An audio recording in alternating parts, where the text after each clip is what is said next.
పరశురామ క్షేత్రం ఈనాటి కేరళ రాష్ట్రంలో అందమైన ప్రాంతంగా ఉండేది పందల రాజ్యం.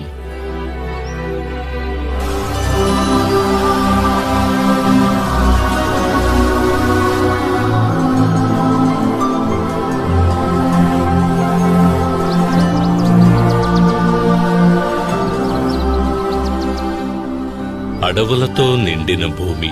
ఆనాడు గాలిలో పువ్వుల సువాసనతో పాటు సంగీతం కూడా కలిసి ఉండేది.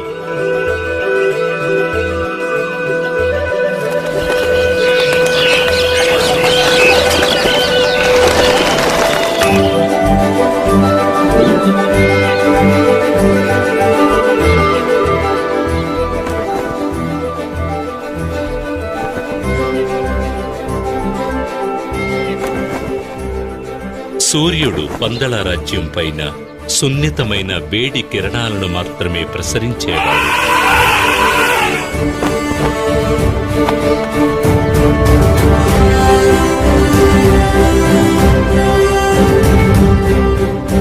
రాజశేఖర మహారాజు పరిపాలనలో పందల రాజ్యం సుభిక్షంగా విరాజిల్లింది. అయినా ఆ రాజ్యాన్ని ఏలే మహారాజుకి, సుఖ సంతోషాలకు లోటులేని ఆ రారాజుకి ఒక వేదన ఉండేది. అవును, అదే పుత్రులు లేరనే బాధ.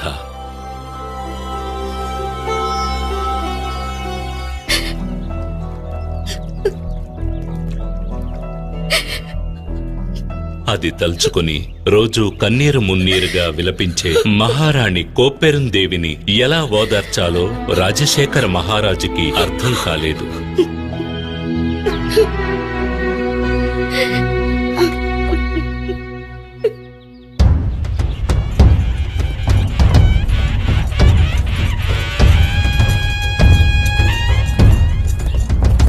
ఒకరోజు రాజశేఖరుడు నగర సంచారం చేస్తుండగా, ఇదిగో మన మహారాజు ఎంత అద్భుతంగా మన రాజ్యాన్ని, ప్రజల్ని పరిపాలిస్తున్నారు. ఇటువంటి మహారాజు లభించడం మన పూర్వజన్మ సుకృతం అనాలి. నిజమే, కాని ఎన్ని ఉన్నా ఏం ప్రయోజనం? మహారాజుకి పుత్రభాగ్యం లేదే. మన మహారాజు తర్వాత ఈ రాజ్యాన్ని పాలించడానికి ఒక వారసుడు లేకుండా పోయాడు.